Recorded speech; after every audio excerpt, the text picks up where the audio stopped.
Je pense que lorsque j'étais dans les souliers des jeunes qu'on a la chance d'aider, je pense que j'aurais beaucoup aimé faire partie d'un programme comme ça.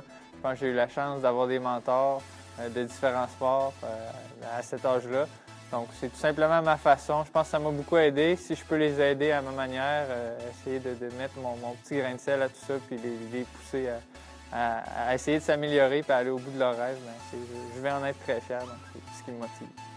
Je pense que lorsque les athlètes sont identifiés sur les équipes nationales, tout ça, ça va bien, mais c'est la petite portion avant qui est souvent plus difficile, qu'on manque un peu de financement.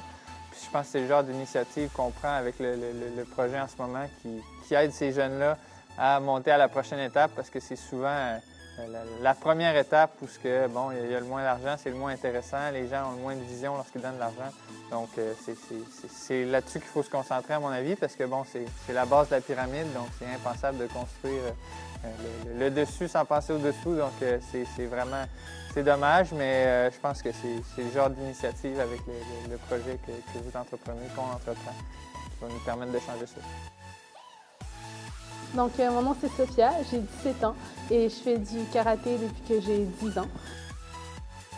Mon objectif en ce moment, c'est d'être championne canadienne.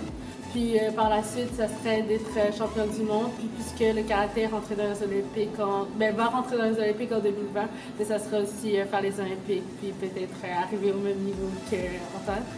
Puis c'est ça.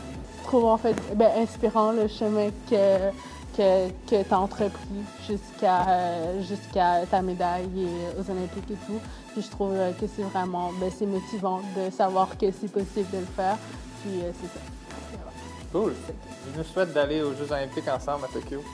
Absolument. Je pense que si j'aurais un conseil à donner qui s'applique à vraiment plusieurs choses, c'est un conseil que je répète souvent, que mon entraîneur Nicolas m'avait donné dans les moments difficiles de ma carrière. C'était de voir ses objectifs comme un marathon et non un sprint. Donc, c'était un petit truc qui m'a beaucoup aidé à faire le petit pas à chaque jour, faire le petit effort de plus à chaque jour, prendre la petite initiative à chaque jour pour atteindre son objectif.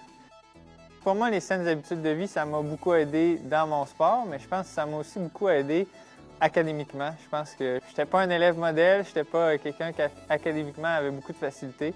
Je pense d'avoir des bonnes habitudes de vie, de bien manger, de bien me reposer et de faire du sport. Ça m'a permis de me rendre à l'université, un potentiel que je ne croyais pas avoir à l'époque où j'étais plus jeune. Donc, je pense que ça m'a tout simplement permis de me développer dans plusieurs aspects de ma vie et avoir du succès dans diverses facettes de ma vie.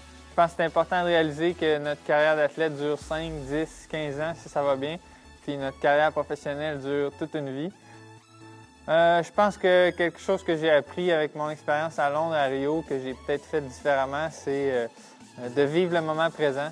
Je pense qu'à Londres, j'étais tellement heureux d'y être que chaque seconde, je la vivais pleinement.